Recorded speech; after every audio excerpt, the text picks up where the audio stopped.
100%. Es decir, ellos sí te van a diferenciar entre consumir arroz, consumir quinoa o consumir trigo. Entonces, miren, esta normalmente es una de las imágenes que más se utiliza. ¿Cómo estamos nosotros? Ya han hablado del fenotipo ahorrador, prácticamente cuál es nuestra visión. Entonces, dentro de la evaluación de los requerimientos nutricionales del niño y adolescente deportista, debemos conocer qué es la valoración nutricional.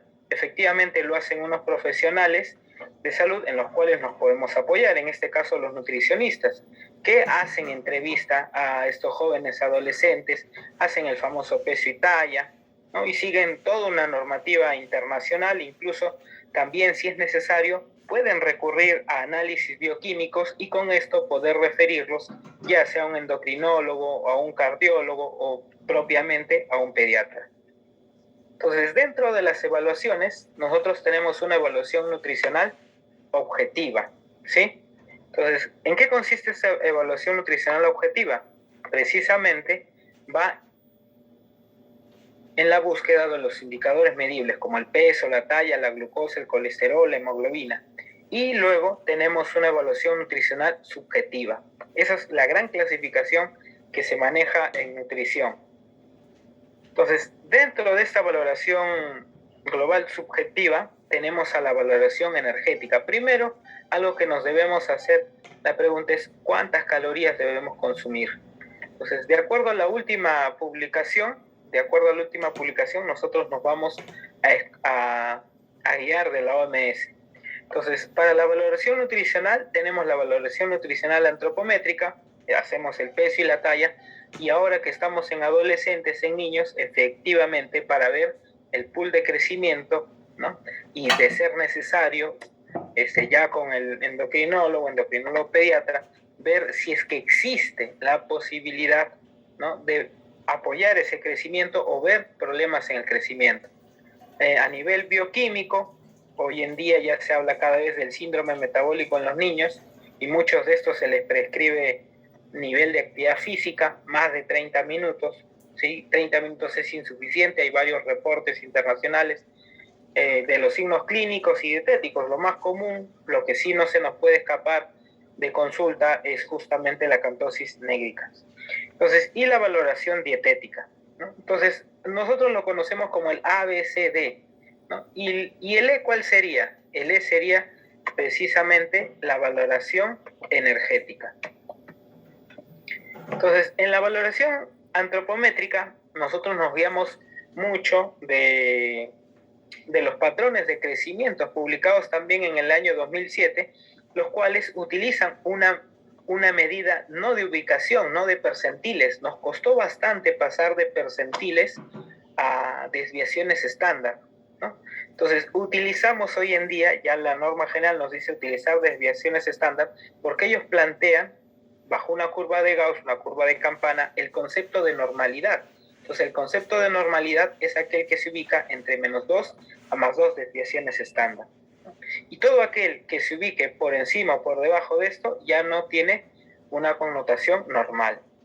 Entonces, si nosotros esto lo transmitimos, ¿sí?, lo transmitimos a colocar a los niños de menor a mayor, vamos a poder observar o vamos a poder detectar qué niños están creciendo adecuadamente y quiénes se están tomando un problema de crecimiento. Y esto a través justamente de las desviaciones estándar. Entonces, para evaluar a estas personas necesitamos los diferentes indicadores: talla, edad, peso para la talla, índice de masa corporal, que es lo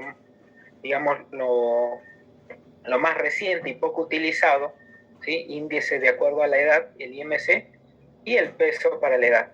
Entonces, ¿cómo nos damos cuenta si un niño está creciendo bien o no? ¿No? Porque normalmente los familiares, cuando vienen, sean deportistas o no, nos van preguntando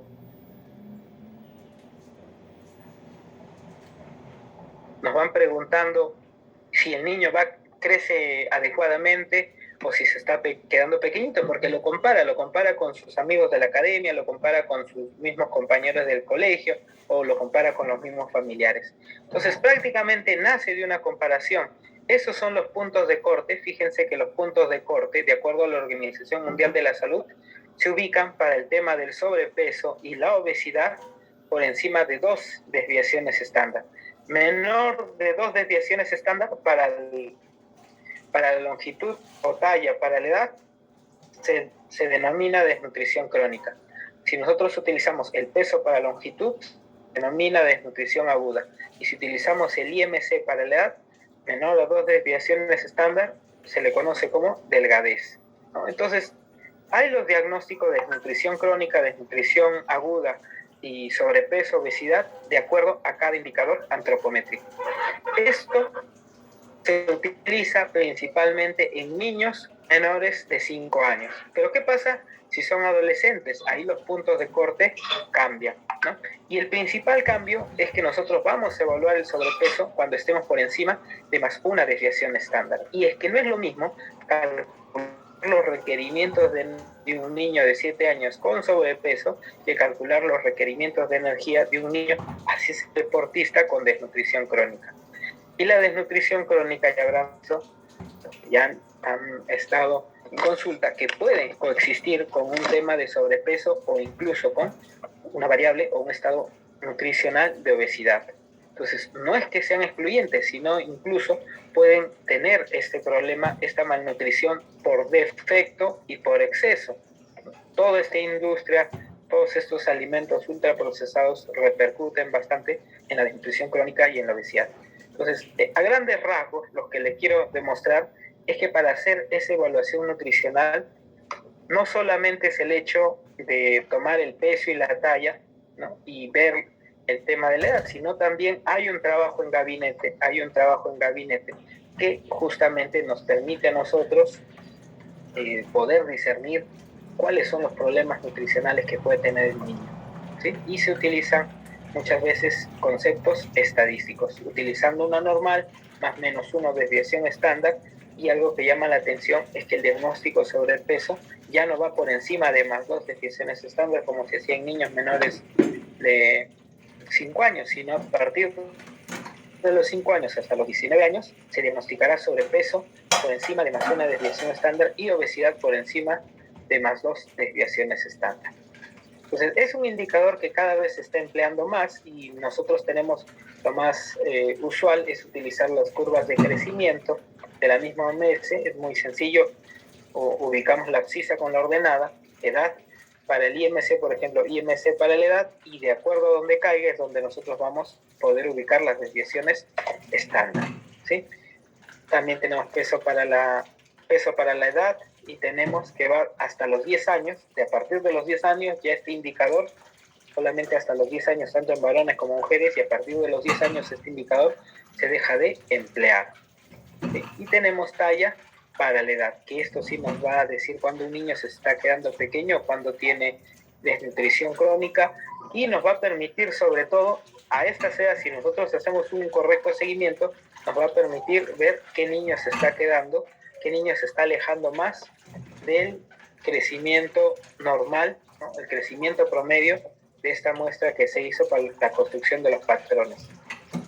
Entonces, algo que debemos ver, ¿sí?, es que aquí se ha visto, parece muy sencillo, pero la complejidad de este tipo de análisis va en este concepto, en el concepto de la edad, ¿sí? En el concepto de la edad. Ahorita se lo voy a compartir.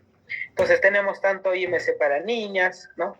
Y el problema que da, sobre todo en el caso de niños, adolescentes, el problema son los cambios hormonales. Y esto muy bien lo manejan los pediatras, y esto muy bien lo manejan justamente los endocrinólogos, porque miren, en este ejemplo, ya lo verán en las siguientes posiciones, pero en este ejemplo los 3 niños tienen 14 años y medio, pero pueden ustedes observar cómo el desarrollo fisiológico, el desarrollo endocrinológico, el grado de maduración y, por tanto, la pubertad, ¿no? La pubertad, que es un tema endocrino, no es como la adolescencia, un tema psicológico, pero aquí podemos ver cómo la pubertad te va a cambiar prácticamente los requerimientos. Los 3 niños tienen 14 años y medio, pero los requerimientos, como pueden ver, van a ser de manera distinta, ¿no? Es por eso que la evaluación, al menos en deportistas, es primordial, sobre todo cuando se trata de detección de talentos deportivos. si te llega a consulta un niño que está jugando tenis o que está practicando atletismo o que está haciendo bádminton o es deportista ya calificado para judo, entonces ya sus metas son muy distintas a alguien que hace solamente actividad física de manera recreativa. Y lo mismo va a suceder en el sexo femenino, donde ustedes pueden ver que aquí las tres personas tienen 12 años y medio, ¿sí? Pero ya vemos un diferente o un grado diferente de maduración sexual. Entonces también los requerimientos, no es lo mismo un requerimiento ya en una persona después de la menarquía, ¿sí? Que ya está en edad fértil, versus alguien que está propiamente antes de la menarquía. Entonces, todos esos conceptos tenemos que nosotros manejarlos, también ver esta valoración, cómo la obesidad va cambiando la maduración, incluso la osificación de los huesos, la hiperlaxitud, ¿sí? Y esto se hace una evaluación propiamente con el pediatra y el endocrinólogo pediatra, ¿no? Para ver el desarrollo genital, para ver los estadios de Turner, sobre todo en varones y en mujeres. Entonces, lo que nosotros evaluamos precisamente es la edad propiamente dicha, la edad de la pubertad o la edad biológica, ¿sí? La aproximación más cercana a la pubertad biológica y diferenciando quienes tienen una pubertad precoz, quienes tienen una pubertad normal y quienes tienen una pubertad retrasada.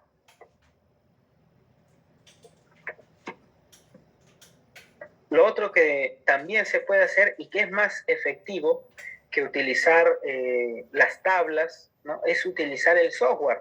Poco se conoce esto, pero el software te permite a ti obtener las puntuaciones Z, te permite un mayor control e incluso te permite hacer el seguimiento día a día, ¿sí? Esa es la ventaja de utilizar el software, por ejemplo, del OMS Antro, no es nada complicado, te permite a ti ubicarlo en tiempo real, incluso poder enviar estos reportes a los pacientes. Y bueno, nosotros tenemos estas tablas que las distribuye el Instituto Nacional de Salud, y estas las deben haber conocido. Y la otra evaluación que hacemos es justamente sobre los requerimientos para la población peruana. Nos seguimos de esto, de una publicación de FAO-OMS en el año 2004, es lo más reciente que tenemos, en cuanto al gasto energético. ¿Cómo se calcula el gasto energético de acuerdo a la OMS? Normalmente es el gasto energético a partir del peso. En este caso, por ejemplo, si tuviéramos niños de 6 a 11 meses, ¿cómo calculo cuántas calorías necesita? ¿No? Sería 88.6 por los kilos, por 3 kilos, 4 kilos, 10 kilos, 8 kilos, dependiendo del niño, menos 99.4. Y eso te va a dar el número de calorías por día. Y adicionalmente hay que añadir lo que es la energía necesaria para el crecimiento y depósito de tejidos. Pero ¿qué sucede cuando ya son niños, ¿sí? De mayores, ¿no? Cuando son niños de 5 a 11 años, también tenemos una fórmula y tiene un dimorfismo sexual. Hay una fórmula propiamente para varones y otra fórmula propiamente para mujeres, ¿no? A partir de los 5 a 11 años, esas son las fórmulas que se utilizan, utilizando la multiplicación y una corrección. Y adicionalmente, a este número que nos salga, por ejemplo, si yo tengo a alguien de 50 kilos, 50 por 60, ya son 3.000, menos 50 al cuadrado, más o menos nos sale acá unos 1.200 calorías. Si a esto tiene una actividad moderada, ¿sí? Se le respetan las 1.200 calorías, el 100%, pero si tiene una actividad ligera o sedentaria, 4 horas viendo la televisión, ahí lo que nosotros hacemos es restar el 15%. Y luego se le suma el número de calorías de acuerdo a la energía necesaria para el crecimiento y lo que son depósitos de tejido. Entonces, fíjense cómo a partir de los 5 años, incluso hasta los 11 años, va incrementándose la energía que se va añadiéndose por crecimiento, ¿no? Y ya si se convirtió en puber adolescente, si ya está dentro de la pubertad, ya manejamos nosotros otros tipo de fórmula, ¿sí? Y acá sí, si el adolescente desarrolla un nivel de actividad físico intenso, le agregaremos el 15%. Si es sedentario y sale 1.500 calorías, le restamos un 15%. Entonces, cuando el nivel de actividad física es intenso, se agrega a ello, ¿no? Y también se va mencionando, se va agregando, ¿ok?, lo que es la energía necesaria para el crecimiento y depósito de tejidos. Entonces, fíjense cómo en edades donde hay el pool de crecimiento, 12, 13, 14 años,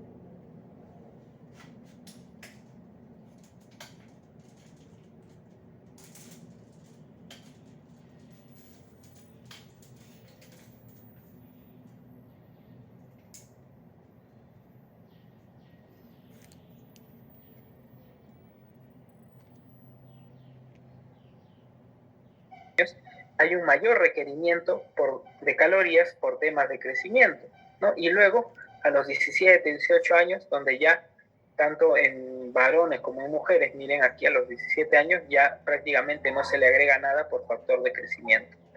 Esos son los detalles. Ya en 18, 19 años ya se utilizan fórmulas muy similares, pero con otros puntos de corte.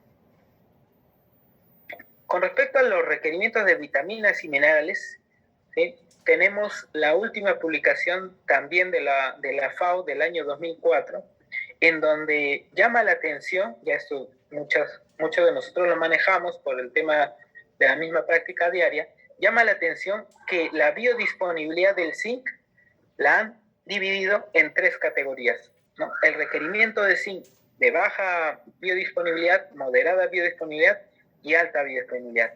Y en el caso del hierro, ¿no?, también de baja biodisponibilidad, una biodisponibilidad moderada y una biodisponibilidad media. Entonces, aquí pueden ustedes observar cómo los requerimientos de hierro, ¿sí?, van a variar de acuerdo a la edad. Por ejemplo, si nosotros tenemos, y aquí sí me voy a demorar un poquito, si nosotros tenemos un niño, ¿sí?, de 7 a 9 años, que tiene 9 años, ¿no? Entonces, ¿cuánto de hierro necesita de acuerdo a esta tabla? Y tenemos estos valores. Bueno, de hierro va a necesitar desde 17.8, va a necesitar desde 17.8 hasta 5.9. Entonces, el requerimiento de hierro, el requerimiento de zinc no es uno solo. Y este requerimiento dietético, ¿de qué va a depender? Justamente de la biodisponibilidad. Por ejemplo, si es el 5%, ¿sí?, si es el 5%, ¿qué significa esto de biodisponibilidad?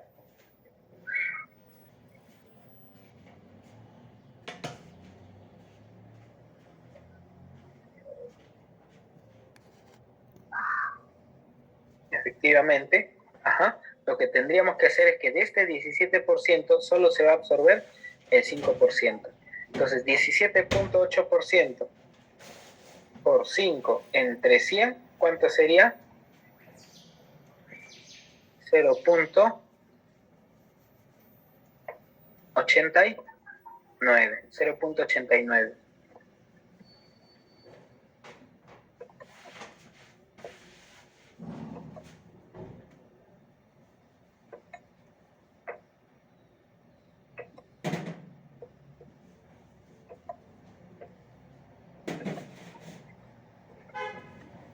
Entonces lo voy a colocar aquí. 17.8 por 5 entre 100, al final solamente estamos absorbiendo 0.89, ¿no? Eso sí es que tenemos un hierro que se absorbe 5%. Pero ¿qué pasa si hubiéramos consumido un hierro que se absorbe 15%? Entonces ahí ya no necesitaríamos 17.8 miligramos por día, sino simplemente 5.9. Entonces a este 5.9 le vamos a sacar una biodisponibilidad del 15%. Entonces, ¿ahí cuánto sería? 5.9 por 15 entre 100 y pueden ustedes observar que el requerimiento es muy similar. Entonces, el requerimiento dietético, porque estas tablas nos hablan sobre cuánto de cada uno de los vitaminas, minerales, y acá pueden ver de calcio, ¿no? Normalmente se van a 700, a 600, 500 miligramos por día, ¿sí?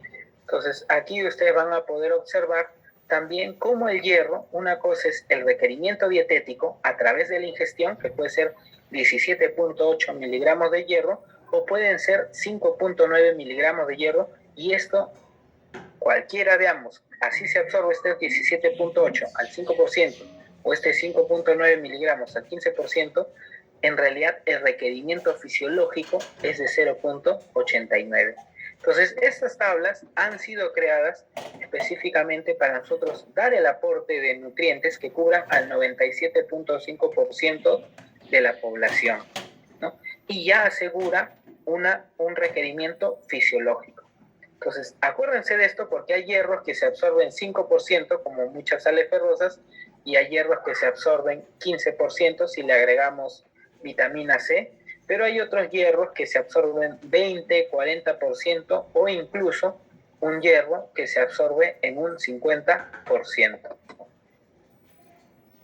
Entonces, estas nuevas tablas de requerimiento, y lo mismo va a suceder con el zinc, ¿sí? No es lo mismo un zinc que venga de origen animal, que puede estar presente en el pescado, a uno que sea aislado, ¿sí?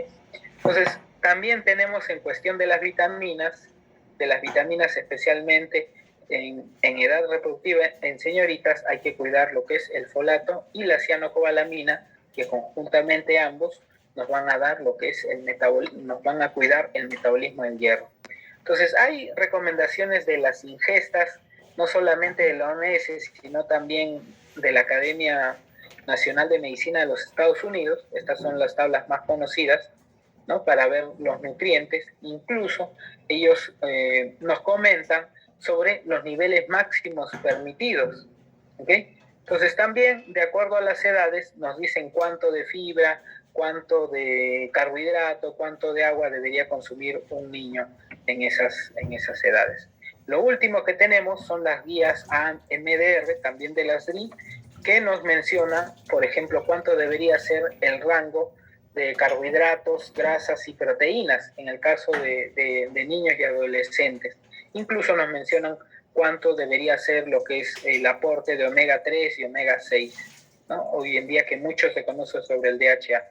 Entonces les dejo ahí esta tabla para que también la puedan ustedes revisar, incluso imprimir y tener en compañía en función a los gramos por día de carbohidrato. Por ejemplo, 130 gramos de carbohidrato por día a partir de los 9 años. De fibra se menciona que pueden consumir 31, 25 gramos de fibra por día como mínimo, ¿no? Y a partir de los 14 años ya tenemos un consumo de 38 gramos. En cuestión de grasas, se nos recomienda ir en un rango entre 20 y no mayor al 35% de los requerimientos energéticos, del total de esas calorías. Y en cuestión de proteínas, se nos pide ir desde un 10% hasta un 30%. Entonces, esos son los requerimientos que nosotros debemos cumplir al momento de tratar a un niño o un adolescente. Y como habrán visto, el requerimiento va por grupo etario, ¿no? Entonces, cuando nosotros hacemos o atendemos a un paciente, lo que realizamos es un recordatorio de 24 horas, que es una técnica muy usual, ¿no? Un cuestionario de frecuencia de consumo o un registro de pesado de alimentos. Hablamos con el deportista y les preguntamos qué desayuna, qué almuerza, qué cena, ¿no? Y hoy en día prácticamente lo que hacemos en la cabeza, lo que debería hacer el nutricionista es efectivamente evaluar qué es lo que comió durante toda una semana, ¿sí? Entonces, ese es un poco el detalle que nosotros hacemos para que ustedes puedan más o menos ver. ¿Y qué es lo que se permite con esto? O sea, la nutrición, muy aparte de evaluar el fenotipo, el genotipo, también evalúa la parte de alimentación, ¿no? Y muchos de estos productos vienen a ser transgénicos o con grasas trans o los ultraprocesados, las margarinas, por ejemplo. Este es otro. Cada familia es muy distinta, cada cultura alimentaria es totalmente particular, especializada. Por eso, en el caso de deportistas, es un trabajo, un deportista, un tenista, tiene un preparador físico, tiene un entrenador muy aparte, o el coach, tiene un psicólogo, tiene un nutricionista, son como 5 o 6 profesionales, ¿sí? Que están con un solo deportista. Entonces, el mundo del deporte es así, ¿no? Y miren, les pongo esta imagen justamente para que puedan ver, ¿no?, que los requerimientos de nutrientes, todos los huesos, y hay personas altas, tienen un límite, ¿no? Es muy importante en esta edad, sobre todo la parte genética, ¿sí? Entonces, aquí les muestro un recordatorio de 24 horas. Si le preguntamos a una niña que está, por ejemplo, en la ciudad de Lima versus a alguien que se encuentra en Iquitos y vemos qué es lo que consume, nosotros nos preguntaremos por qué será la forma en que tienen, ¿no? Muchos de nuestros deportistas serán todos de Lima o habrán también algunas características propias de la costa y de la sierra. Y no, la idea de esto, y uno de los principales problemas que tenemos, es que se cree que todo lo vegano, que todo lo vegetariano es saludable, ¿no? Todo aquello que tiene etiquetas pseudo saludables. Por ejemplo, las papas fritas son vegetarianas, también son veganas, está basado en plantas, son libres de azúcar, son libres de gluten, son libres de leche, son libres de lácteos, son libres de plástico, son no tóxicos, pero aún así, ¿realmente serán saludables? Y hay así productos, cuando nosotros hacemos el cuestionario de los productos, ¿no?, nos menciona, por ejemplo, el Free Tea, contiene epicatequinas del té. Sí, puede tener ácido elágico, epicatequinas, pero también lo acompañan muchas veces hasta un frasco con 40 gramos de azúcar. 40 gramos de azúcar es como 8 cucharaditas de azúcar, ¿no? O esta bebida de mango, ¿no?, ¿qué tan saludable será cuando tiene 32 gramos de azúcares? Es decir,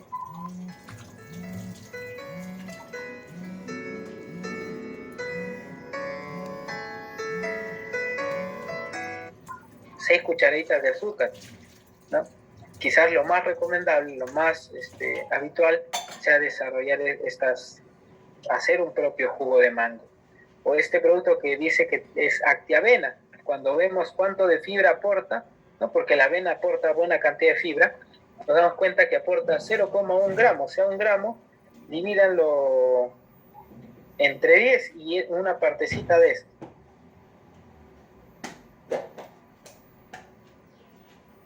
Luego tenemos las galletas, ¿no?, que dentro de sus ingredientes ya lo vamos a ver. Entonces, algo que se hace con el nutricionista, justamente es evaluar, ¿no?, evaluar la educación, el grado de educación alimentaria que tiene. Por ejemplo, le mencionamos, ¿no?, que uno de estas rueditas con mermelada encima, un producto de planificación, es igual a 400 gramos de zanahoria, que un quequito es igual a medio kilo de brócoli, que unos lentejitas, M&M, es como comerse 1,5 kilos de pepino, que consumir un Doritos, donde es un frito, ¿no?, es como comerse 3 manzanas o 384 gramos de manzana, que comerse un maní salado es como comerse medio kilo de toronja, ¿no? O comer una galleta que tiene azúcar, margarina, cocoa, es como comerse 3 plátanos, ¿no? La diferencia está en que te va a aportar fibra, te va a aportar azúcares saludables, ¿no? Y en cambio otro te va a generar. Y lo mismo sucede con el tema de las frituras. Analizamos, por ejemplo, les enseñamos a evaluar lo que son los productos fitness, ¿no? Dice productos fitness granola. Cuando vemos el etiquetado, vemos que por cada 100 gramos tiene 10 gramos de proteína y 10 gramos de grasa. O sea, te da lo mismo de grasa que de proteína.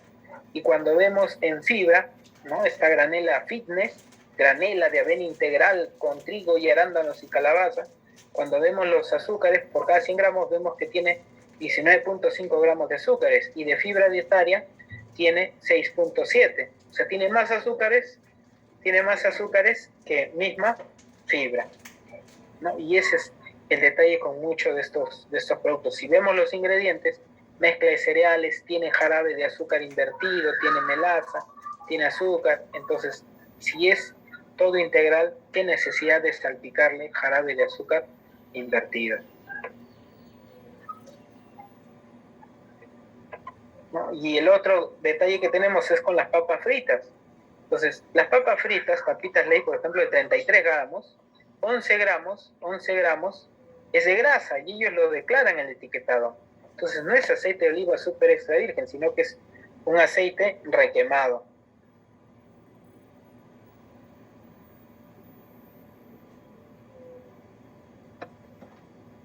Y dentro de los ingredientes, ¿de qué está hecho? De papa, ¿no? De papa, de aceite vegetal y sal. El 64% es papa. ¿Y dónde está el otro 36%? Entre la fritura y la sal, ¿no? Entonces, hay bastante educación, hay bastante consumo. Por ejemplo, la nutricionista Andy Ávila hizo una evaluación. ¿Alguien sabe cuántas cucharadas? Y esto lo pueden tener todos en su consultorio, ¿eh? Pueden tener una gaseosa, ¿no? Cuando nosotros estudiamos nos decían, bueno, si tu jefe se porta muy espeso contigo, invítale todos los días una gaseosa, ¿no? Invítale todos los días un Inca Kola, una Coca-Cola, y después de 3 meses a ver si se toma la glucosa. Entonces miren el impacto que tiene una gaseosa. Esto de aquí, la otra vez hacía la revisión de la etiqueta de un Inca Kola, una Coca-Cola, y estos de aquí llegaban a 56 gramos en una botellita personal, ¿no? 56 gramos de azúcar, 11, 12 cucharitas de azúcar. Si tomamos una diario, un mes diario, esto ya se complica. Entonces, esa es la educación alimentaria que se le da a un deportista adolescente, un niño, porque justamente ya va a entrar en etapas competitivas. Entonces se le menciona de la diferencia entre ganar 1 kilo de músculo a ganar 1 kilo de grasa. Y justamente ahí entramos en la gluconeogénesis, se habla ya más detalles de la glucólisis, se empieza a hablar de aspectos metabólicos, ¿sí? Se les menciona qué es realmente el tejido adiposo, ¿no? Y ahora que hemos estado bastante... Hijo, te quiero. Hijo, te quiero.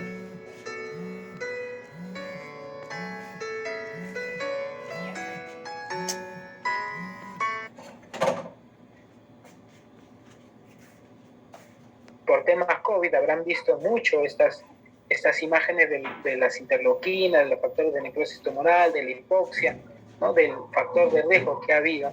Y esto también no crean que solo sucede en la parte clínica, porque muchas veces los niños van ahorita que viene el verano y se aperturan las academias, de fútbol, de vóley, ya sea en el parque o demás.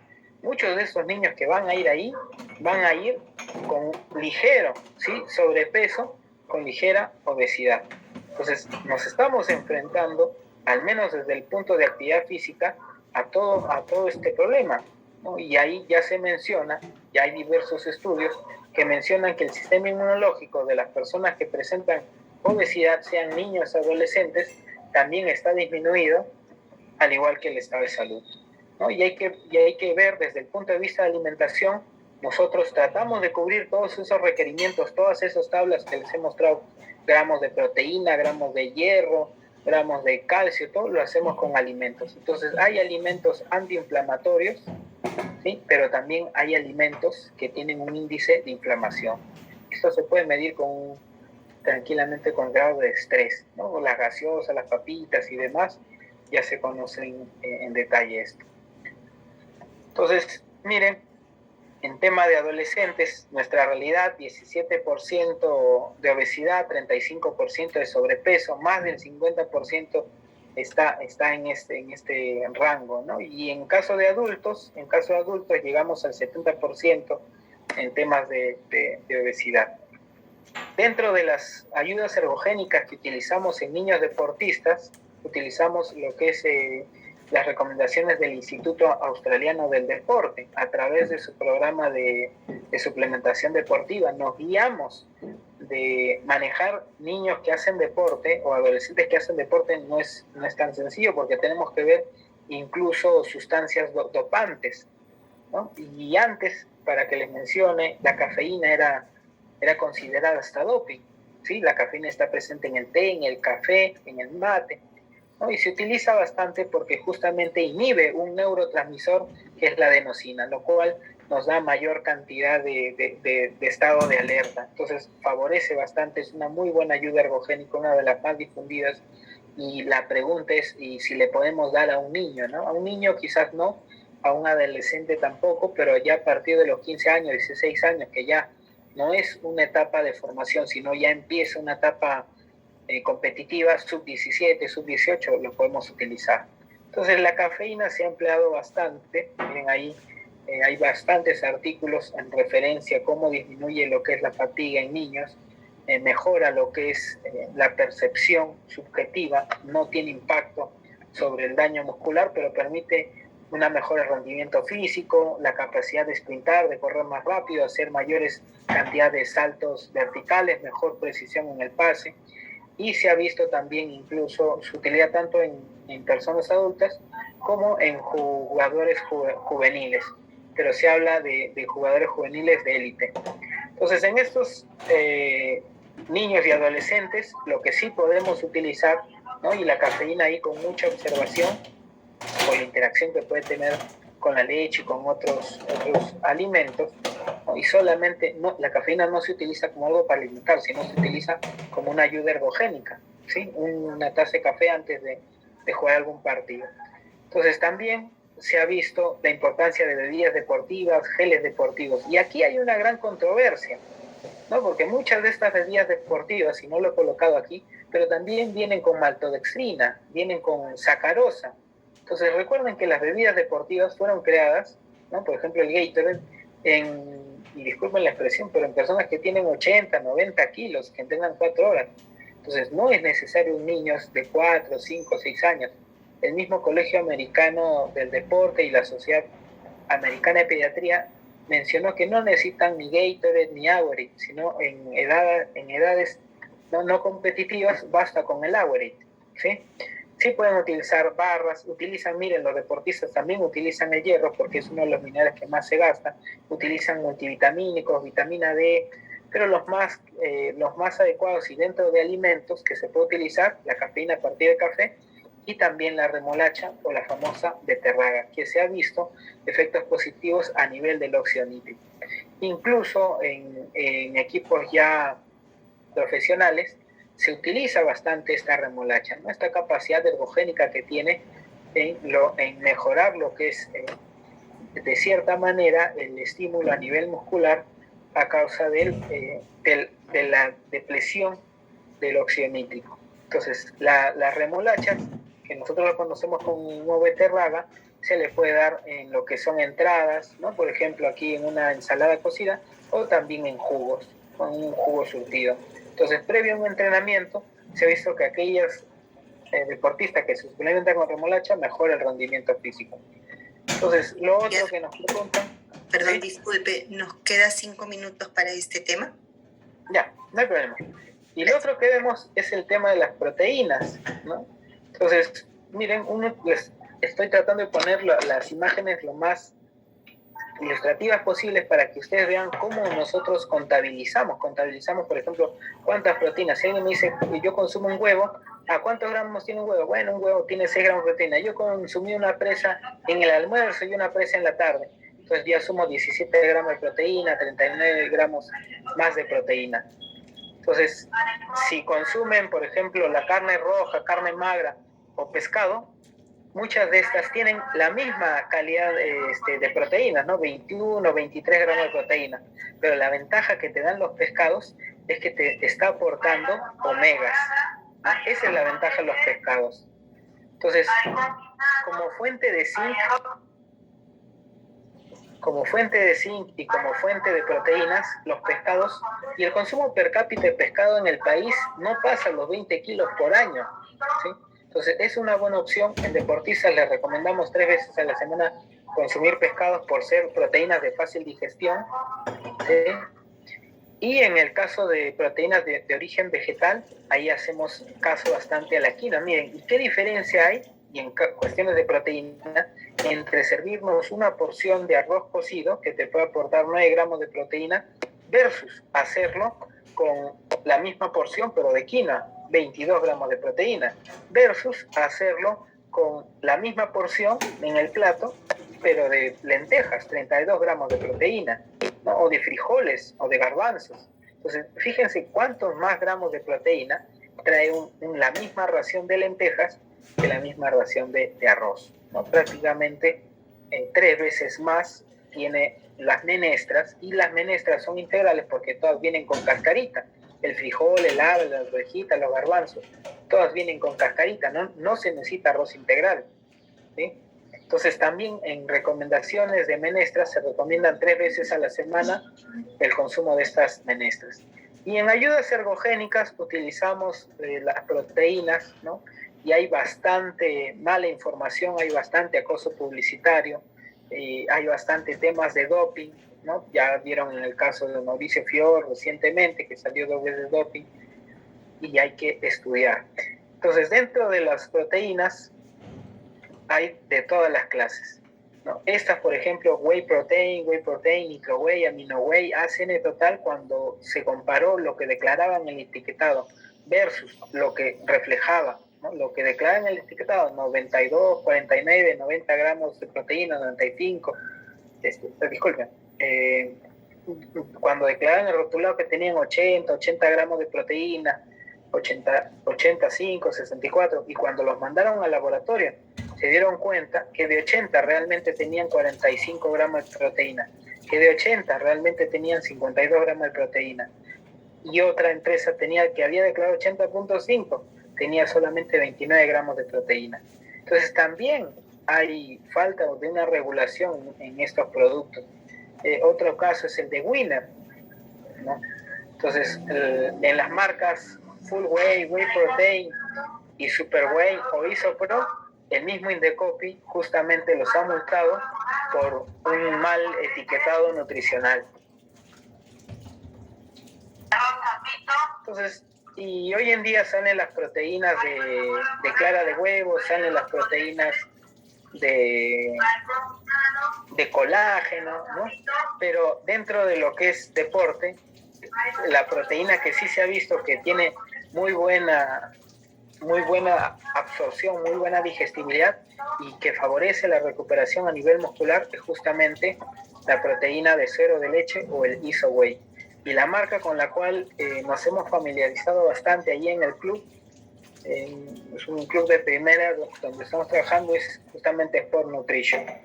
Ahí están, dentro de todas las proteínas, lo que más nos va a ayudar son los aminoácidos de cadena ramificada, llámese isoleucina, llámese leucina y llámese valina. Esos 3 aminoácidos son los que más se priorizan en deporte, ¿no? Y uno de los alimentos que más tiene aporte de esto es justamente la proteína aislada de suero de leche o protein isolate en inglés. Entonces, ahí tienen ustedes una de las opciones, y al final lo que nosotros hacemos es reglar, ¿no? Nos damos 1.8 gramos de proteína por kilo de peso y prácticamente 60 por 1.8 ya vamos viendo cuántos gramos de proteína necesita al día. Entonces, estos 108 gramos de proteína lo cubrimos ya con la alimentación, y de ser necesario, primero se ve la alimentación, y de ser necesario ya empleamos suplementos.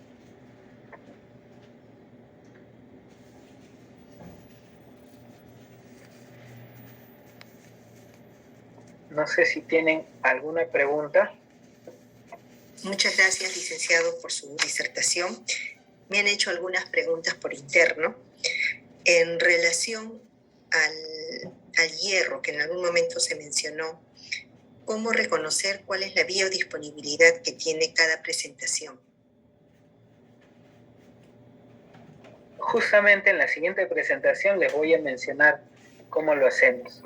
En la siguiente presentación vemos sobre la biodisponibilidad, y es a través de los alimentos. Eso sí lo vamos a ver a continuación. No se preocupen.